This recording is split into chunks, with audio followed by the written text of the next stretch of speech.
Le groupe GSF a souhaité réaliser des essais grandeur nature avec des autolaveuses autonomes.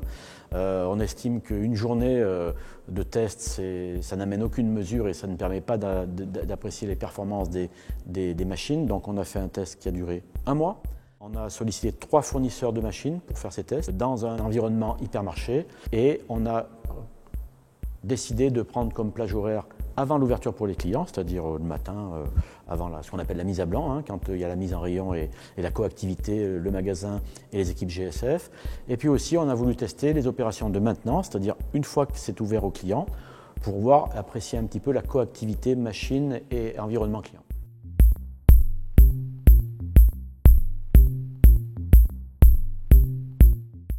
Alors, on a tenté, dans la majorité des cas, de cartographier l'ensemble du magasin. Donc ça fait un nombre important de parcours, plus de 15-20 par magasin.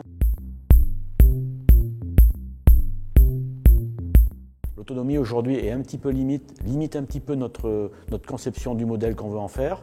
Il manque quelques heures pour être pleinement satisfait de ces machines.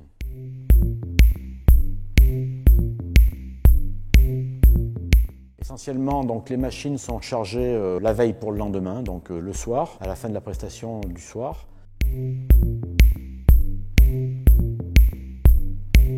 Aujourd'hui, oui, on a des belles promesses, ça fait qu'1 mois d'essai, donc il faudrait faire davantage de tests, mais on a déjà on arrive sur des conclusions qui nous laissent entendre qu'on peut tirer vers le haut la qualité globale de la prestation en faisant jouer des couples homme-machine et en redistribuant aux personnes des tâches qui permettent de monter en gamme la prestation globale.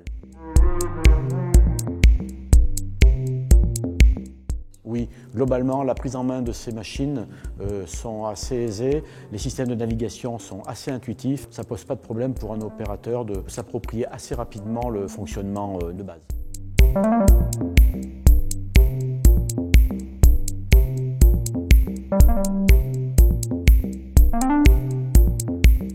C'est très sécuritaire, il y a une bulle autour des machines et dans cette bulle, rien ne se passe, si j'ose dire. C'est-à-dire qu'il n'y a pas de collision possible, on n'a décelé aucune collision. Les évitements se font, donc une personne en mouvement est évitée, une personne arrêtée est évitée, donc on n'a pas eu de souci de sécurité.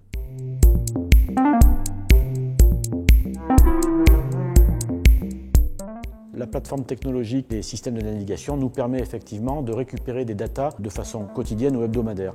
Et c'est intéressant de pouvoir récupérer ces données parce qu'elles nous donnent des infos sur la performance, sur la productivité, sur la qualité de la prestation, parce qu'on voit où est passée la machine, donc on voit s'il y a eu entre guillemets, des blancs. Donc ce sont des données qui sont intéressantes pour nous exploitants.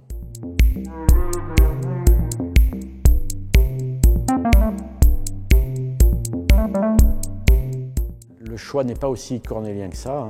On ne peut pas dire une machine robot plutôt qu'une machine classique parce que ça rentre dans un système, dans un modèle qui fera qu'on a besoin des 2 machines. Donc c'est des prestations plutôt répétitives où la valeur ajoutée de l'individu n'est peut-être pas au rendez-vous. Et on pourrait imaginer de mettre des robots sur des prestations à faible valeur ajoutée pour l'individu et qui sont assez répétitives et conserver bien entendu l'organisation conventionnelle, si je peux me permettre, sur les autres zones. Si on peut conjuguer amélioration globale de la sécurité, suppression de la pénibilité pour certaines tâches et montée en gamme en termes de qualité, je pense que dans le futur, ces équipements-là trouveront leur place.